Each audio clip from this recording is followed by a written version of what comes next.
this is awesome. My name is Maura. I'm the Executive Director of the Vermont Housing Finance Agency. If we haven't met, we're a statewide affordable housing funder. And this year, we turned 50 years old. Yeah. Nothing like turning 50 to make you reflect on where you've come from. And over that time, we can look at the last 50 years of the state's housing markets and how it's changed so much. And 50 years ago and 30 years ago, it used to be that those at the lowest income bands, those living on disability income, people in deep poverty, struggled to find and afford housing. And then, over the decades, it started creeping up. We started hearing about people with 4-year degrees. We started hearing about people mid-career who could not find the housing that they needed. And now, as we're going to hear from many employers, and we've been hearing throughout this campaign, we know that major employers cannot attract and retain workers, senior level employees, the way they once could. And the data, because I'm a data nerd, the data proves why. Because in the 1980s, we were building 3 times as many homes as we are today. VHFA is known for our data and reports. We came out with the housing needs assessment a few months ago. And as Maura commented, that needs assessment shows that we need 30,000 more homes and that we need to double the rate of production that we're seeing today. And we need to do it starting now. It has to start this year, and it has to continue for many years into the future. The problem is that some people mistakenly think that Hollywood movies are how economics work. And there's this mistaken belief that if we don't build it, they won't come. They think that by limiting building housing, we'll somehow cause any changes to Vermont and keep the state as it looks today, frozen in amber. But the problem is that the reality is the exact opposite. If we continue to not build homes and aim to keep our population around the 650,000 that like it is now, it will not be the Vermont of today, and it will not be us who live here in the future. It will not be you and I. Instead, Vermont will be the playground of the rich and famous. People will fly in and they will recreate, they will ski, they will bike, they will enjoy all that our great state has to offer. But the moderate income workers who serve those lucky few will struggle to live here.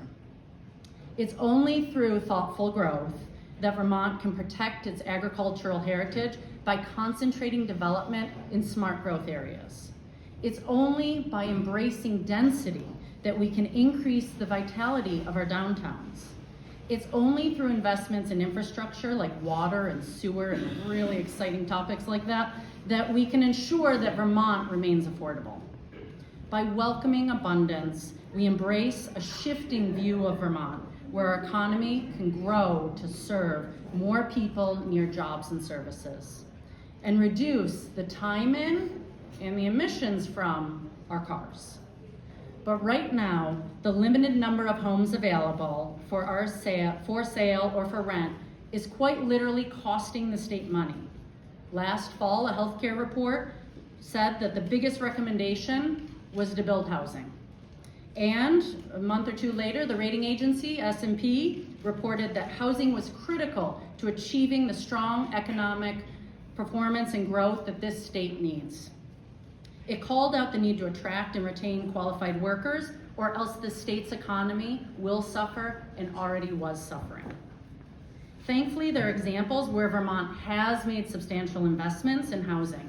Starting in 2017, when VHFA issued a Housing for All revenue bond for the state, and then in each of the past 4 years, the governor and the legislature has worked together to invest hundreds of millions of dollars in affordable housing. There's over $35 million invested in a home housing improvement program that is bringing vacant apartments back online.